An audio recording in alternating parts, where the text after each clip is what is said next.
If you want to keep your gun rights, then you better wake up. I'm David Ahmed. Thanks for watching. So today's video is going to be the very first in what I call the debate series. The gun haters, and by the way, that's exactly what they are. They are not common sense gun control advocates. No, that's not what they are. They are gun haters. They just hate guns, and for the most part, they can't even explain why. It's just guns kill people. Guns are bad. Don't you know that? Well, we know better is what we know. So anyway, now that we've established why I call them the gun haters will never get on a stage and debate us because they'll get their ass kicked, and they know it. We have the truth and the facts on our side, and they have the land of bunnies and fairies on their side. Nothing but pure emotion, nothing but feelings, no facts, no thoughts. So, since they won't get on a stage and debate us, I'm going to debate them. And the way I'm going to do it is take a video clip of some gun hater talking and respond to every single thing that they say, just like you would in a debate. So, today's first contestant is Sleepy Joe. That's right, President Joe Biden. Let's not waste any time. Let's just jump right into this. Here we go. I want to talk very briefly about what happened in Nashville. No, you don't. You might think that you do, but you really don't. And you're about to find out why. We know the names of the victims. We've seen the initial footage of the attack. 3 children. 3 children dead. 3 undefended children. All just 9 years old, including the daughter of the pastor. 3 members of the staff, school custodian, substitute teacher, and the head of school. All 3 of whom were not allowed to have the equipment that they needed to defend themselves. From what I read, the principal was on a Zoom call when the shooting started, and as soon as she heard the first shot, she shut that computer down, jumped up, and ran towards the gunman. Imagine what might have been different if she'd had a gun of her own. She was going to defend her kids. She was willing to fight for her kids. Just imagine what could have been different if she'd had the equipment she needed. There's still more to learn about what happened, but there's plenty we do know.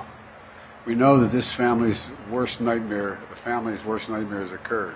In a gun-free zone, just like the one before that, and the one before that, and the one before that, and I can keep going. When are you gun haters going to admit that gun-free zones don't work? It's absolutely heartbreaking, and it's senseless. You know, those children should all be with us still. And maybe they would be if they were afforded the same protection that you yourself get. You know, as you're standing there giving this pious speech of yours, you are surrounded and protected and defended, not by harsh language or dirty looks, but by men with guns. As a nation, this is not hyperbole, as a nation we owe these families more than our prayers. We owe them action.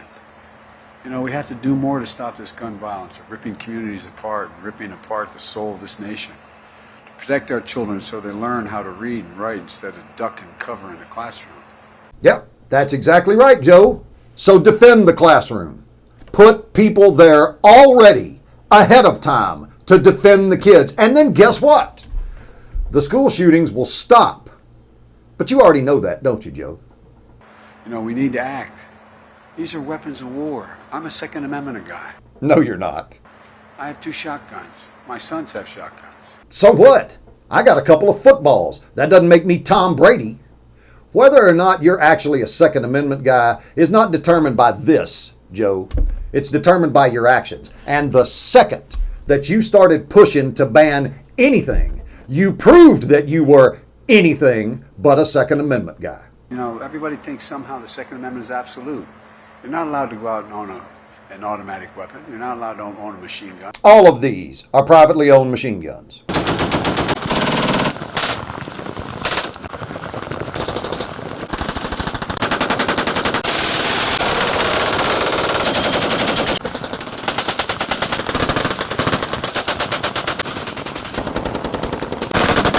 Yes, Joe, you can own a machine gun. You have to jump through some hoops and then pay a $200 tax to the government, but it's really not all that difficult. Yes, you can own a machine gun. You're not allowed to own a flamethrower.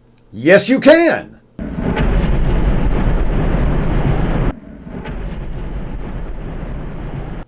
A 30-second Google search turned up at least 3 companies that produce and sell them to the public. So which one is it, Joe? Are you lying to us, or do you just literally not know what you're talking about? According to law enforcement, the shooter of this horror had 2 assault weapons and a pistol. And what in God's name are we doing? You're doing nothing, and that's the problem. Instead of doing things that would actually work, like hardening the schools, defending the kids, all you can talk about, all you gun haters can say is ban the AR-15 and high-capacity magazines. Well, newsflash, sleepy. Even if you actually were able to pull that off, the next nut job would simply pick a different gun. And you know it. But that's the key right there. You know it. Yet you still talk about things that won't work and refuse to talk about things that will. I wonder why that is. And overwhelmingly, a majority of gun owners agree. We have to do something. Not just everybody, the gun owners agree. I don't care what the majority wants.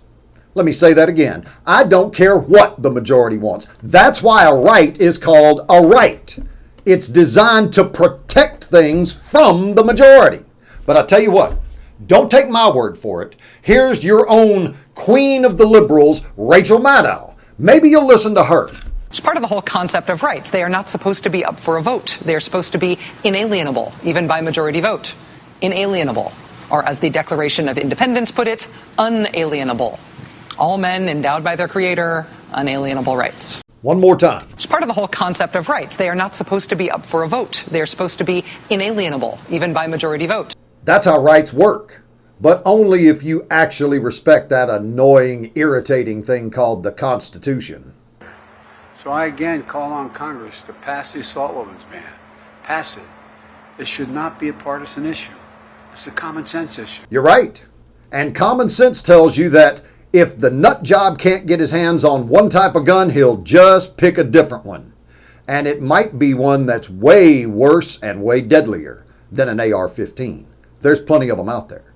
But then again, you wouldn't know that, Joe, because you don't know anything about guns. You're talking, and you don't know what you're talking about. We have to act now. And people say, why do I keep saying this if it's not happening?